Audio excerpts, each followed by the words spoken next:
te bénissons, nous te rendons gloire pour ce moment. Père, je prie que ton esprit m'assiste en ce moment. J'ai besoin de toi pendant ce moment, Seigneur. Je sais que sans toi, je ne peux rien. Sans toi, je ne suis rien. C'est pourquoi en ce moment, Seigneur, je demande ta grâce sur moi. Et je demande ta grâce, ô Dieu, dans la vie de toute personne qui aura à me suivre au nom de Jésus. Laisse que ces moments, Père éternel, soient un moment de bénédiction, Père éternel, pour toute personne, ô Dieu, qui nous suivra. Au nom puissant de Jésus-Christ. Au nom puissant de Jésus-Christ. Amen. Que le nom du Seigneur soit béni. Je bénis le Seigneur pour sa grâce qu'il m'a accordé de me tenir encore ici. Je dis merci à Dieu parce que je n'ai pas mérité cela. Mais si je peux parler en ce moment, ce n'est que par sa grâce. Je te bénis aussi toi qui me suis en ce moment. Que la faveur de Dieu, que la bénédiction de Dieu puisse t'accompagner, toi qui me suis. Alléluia. Nous sommes en train de partager sur un thème, la justice de Dieu. Le dimanche passé, il y a un homme de Dieu qui nous avait parlé de la justice de Dieu. La justice de Dieu consiste à quoi? La justice de Dieu ne consiste pas à fournir des efforts afin d'être juste. Lorsque nous rentrons au commencement, Dieu avait donné une loi. Il a donné une loi à Adam pour lui dire que tu mangeras de tous les arbres du jardin, mais quant à l'arbre de la connaissance du bien et du mal, le jour où tu en mangeras, tu mourras. Mais le serpent est venu et il a trompé l'homme et sa femme et ils ont mangé à l'arbre de la connaissance du bien et du mal. À partir de cette désobéissance de l'homme et sa femme, la désobéissance est entrée dans le monde. Ou je peux dire le péché est entré dans le monde. Alléluia.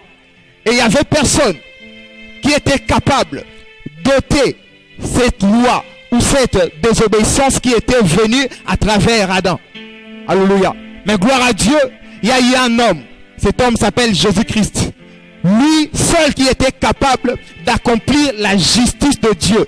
Alléluia. Il était le seul capable d'accomplir la justice de Dieu. Autrefois, il n'y avait personne qui était capable de l'accomplir. Mais quand Christ est venu sur terre, il a accompli la justice de Dieu. C'est pourquoi la justice de Dieu ne consiste plus à fournir des efforts pour devenir juste. Mais la justice de Dieu consiste maintenant à recevoir celui qui a accompli les œuvres de la justice qui est Christ. Ainsi, j'aimerais dire à toi qui es là, toi qui as reçu le Seigneur dans ta vie, tu es juste non parce que tu as fourni des efforts, non parce que tu as produit les œuvres de la justice, mais parce que tu as reçu plutôt la personne qui les a produites. Alléluia. Alléluia. J'aimerais te dire que le diable ne te trompe pas. Que le diable ne vienne pas te dire que toi tu n'es pas juste. Non, j'aimerais que tu confesses dans ta bouche que tu es juste. Non parce que tu as fourni des efforts, non parce que tu as produit des œuvres, mais parce que tu as crié à celui qui est juste. Alléluia. Rapidement, nous sommes dans le livre de Genèse 3, le verset 1 à 5. Je lis au nom de Jésus. La Bible dit, le serpent était le plus rusé de tous les animaux des champs que l'Éternel Dieu avait fait. Il dit à la femme, Dieu a-t-il réellement dit, vous ne mangerez pas de tous les arbres du jardin? La femme répondit au serpent, nous mangeons du fruit des arbres du jardin, mais quant au fruit de l'arbre qui est au milieu du jardin, Dieu a dit, vous n'en mangerez point et vous n'y toucherez point, de peur que vous ne mouriez. Alors le serpent dit à la femme, vous ne mourrez point, mais Dieu sait que le jour où vous en mangerez, vos yeux s'ouvriront et que vous serez comme de Dieu, connaissant le bien et du mal. Nous prenons encore Matthieu 4.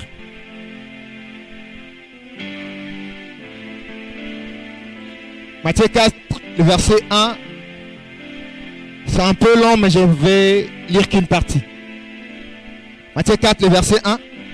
Alors Jésus fut emmené par l'Esprit dans le désert pour être tenté par le diable. Après avoir jeûné 40 jours et 40 nuits, il eut faim. Le tentateur s'étant approché lui dit, si tu es le Fils de Dieu, ordonne que ces pierres deviennent du pain. J'aimerais d'abord dire à quelqu'un que tu n'as pas besoin de prouver quoi que ce soit au diable. Alléluia. Le diable se présente devant Jésus. Il lui dit, si réellement tu es le Fils de Dieu, pour être le Fils de Dieu, tu ne dois pas le prouver par quelqu'un. Jésus ne pouvait pas multiplier ou soit faire que la pierre devienne du pain pour prouver qu'il était Fils de Dieu. Même en ne le faisant pas, il restait le Fils de Dieu. C'est pourquoi j'aimerais te dire, le diable de fois se présentera devant toi pour te dire, fais ceci parce que tu es juste. Prouve-moi que tu es juste. Tu dois faire ceci, c'est là pour me montrer que tu es juste. J'aimerais te dire, tu n'as pas droit à prouver au diable quoi que ce soit. Mais au contraire, tu as droit à prouver celui qui t'a justifié. Alléluia. Tu as le droit de prouver à Christ que tu es juste parce qu'en lui, tout est parfait. Alléluia. Et je continue. Il dit, Jésus répondit, il est écrit, l'homme ne vivra pas de pain seulement, mais de toute parole qui sort de la bouche de Dieu. Le diable se présenta, le transporta dans la ville sainte, le plaça sur le haut du temple et lui dit, si tu es le Fils de Dieu, jette-toi en bas, car il est écrit, il donnera des ordres sur ses anges à ton sujet et ils te porteront sur les mains de peur que ton pied ne heurte contre une pierre. Alléluia. J'ai un sous-thème que j'aimerais que nous puissions partager pendant quelques minutes. Mon sous-thème, c'est la connaissance. Il y a des hommes de Dieu, beaucoup de gens y ont parlé sur ce thème, la connaissance, mais par le Saint-Esprit, par la grâce du Saint-Esprit, nous allons comprendre quelque chose. Alléluia. Lorsque nous rentrons d'abord au commencement, la Bible dit, au commencement, la terre était informe et vide. Dieu est venu. Avant de commencer toute chose, il a d'abord appelé la lumière. C'est pourquoi j'ai défini la connaissance comme la lumière de toute chose. Alléluia. J'aime ce que Jésus dit. Il dit que celui qui marche pendant le jour ne peut pas brancher. Mais celui qui marche pendant la nuit peut brancher. Pourquoi? Parce qu'il y a les ténèbres. J'aimerais dire à quelqu'un, toute personne qui marche pendant le jour, c'est difficile qu'il branche parce qu'il est en train de voir tout ce qui est tout autour de lui. Alléluia.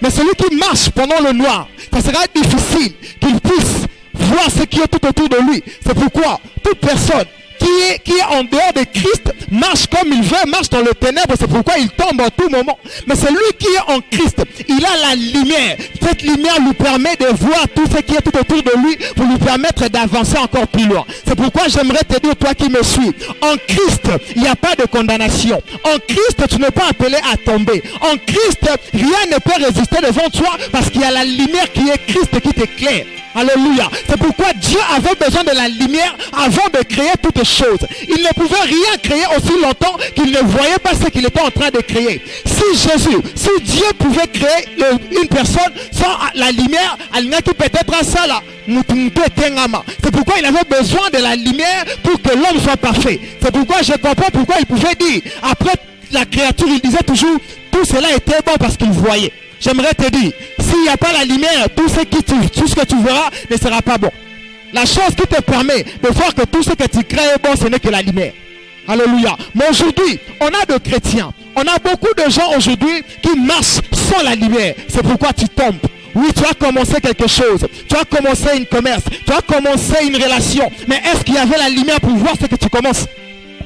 Aujourd'hui, nous condamnons Dieu. Dieu, tu m'as abandonné. Dieu, tu m'as laissé. Dieu, tu m'as laissé. Dieu ne t'a pas laissé. Mais toi, il fallait appeler la lumière avant de commencer toute chose. J'aimerais te dire, toi qui me suis en ce moment, toi qui avais commencé quelque chose, toi qui avais l'habitude de commencer des choses sans Dieu, j'aimerais te dire que sans Dieu, tu ne feras rien. La Bible a dit dans l'Apocalypse qu'il est l'alpha et l'oméga. Pour dire, il est le commencement et la fin de toutes choses. Toi qui me suis, si à chaque fois que tu fais quelque chose, si à chaque fois que tu commences un projet, sans Dieu, laisse-moi te dire que tu finiras par tomber. Tu n'iras jamais loin, toi qui fais des choses sans pour autant avoir la lumière en toi. Alléluia. Et Jésus nous montre cette image. Alors que l'ennemi se présente devant lui, alors que lui, il était la lumière. Le diable lui dit, si tu es le Fils de Dieu, dis à ces pierres qu'ils deviennent du pain. Il dit, il ne tentera pas. Il est écrit, l'homme ne vivra pas de pain seulement, mais de toute parole qui sort de la bouche de Dieu. Pourquoi Jésus a fait ça? C'est parce qu'il voulait montrer à l'ennemi que la connaissance de la parole de Dieu me permet de te vaincre. J'aimerais te dire, lorsque tu as la connaissance de Christ, parce que la connaissance de Christ te permet de te connaître. En réalité, pour que l'homme puisse connaître ce qu'il est, cette personne doit être en Christ. Car en dehors de Christ, personne n'a une destinée. Tout le monde a une destinée en Christ. Il n'y a que deux destinées. Il y a la destinée qui était l'arbre de la vie et de la connaissance du bien et du mal. Toute personne qui mange l'arbre de la connaissance du bien et du mal, automatiquement, il entre dans la destinée de la désobéissance. Mais celui qui mange l'arbre de la vie, il entre automatiquement dans la destinée de l'obéissance. Ainsi, toi qui es à Christ, tu es dans la destinée de l'obéissance. Ainsi, ce n'est pas ta destinée, mais tu es dans la destinée de Christ. La destinée de Christ te permet d'avoir la bénédiction. La destinée de Christ te permet de ne pas... La destinée de Christ te permet de recevoir toutes les bénédictions de Christ. Parce que la Bible dit, vous êtes bénis en Christ, en Dieu. Toi-même, tu n'as pas la bénédiction. Mais le fait d'être en Christ, tu reçois la bénédiction qui est sur Christ. Ainsi, j'aimerais te dire, toi qui es là, ma soeur, mon frère, toi qui n'es pas en Christ, il est impossible que tu puisses avoir une destinée. Tu dis, Dieu m'a promis ça, Dieu m'a promis ça, Dieu m'a promis ça. J'aimerais te dire, Dieu ne t'a jamais rien promis.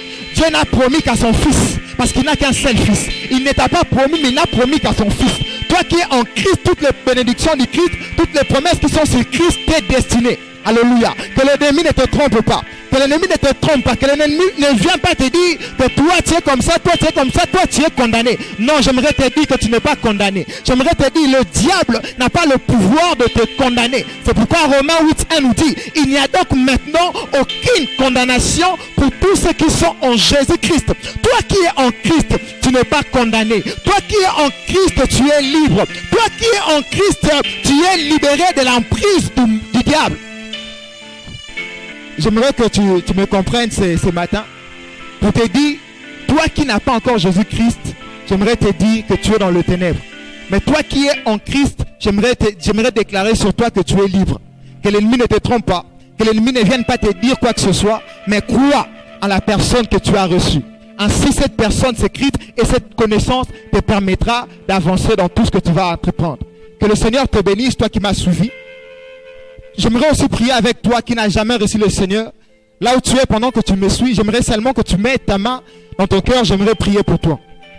J'aimerais que tu reçoives cette prière avec foi. Parce que cette prière est capable de changer ta vie. Répète cette prière après moi. Seigneur Jésus, je t'ai écouté ce matin. Et je prends la décision de te recevoir dans ma vie comme mon Seigneur et mon Sauveur. Je reconnais que j'ai eu à marcher en dehors de ta volonté. Je reconnais que j'avais conduit ma vie comme je le voulais. Mais ce matin, je prends la décision de te donner ma vie pour que tu sois mon maître et que tu puisses conduire ma vie. Seigneur, marche avec moi. Je ne vais rien faire sans toi. À partir d'aujourd'hui, je prends cette décision. Avant de faire toute chose, je vais apprendre à te consulter. Je vais appeler la lumière afin que cette lumière puisse me conduire. Seigneur, bénis-moi et bénis toute ma vie au nom de Jésus. Amen. Que le Seigneur soit béni. On se retrouve prochainement. La grâce de Dieu soit sur vous et que la bénédiction de Dieu puisse vous accompagner.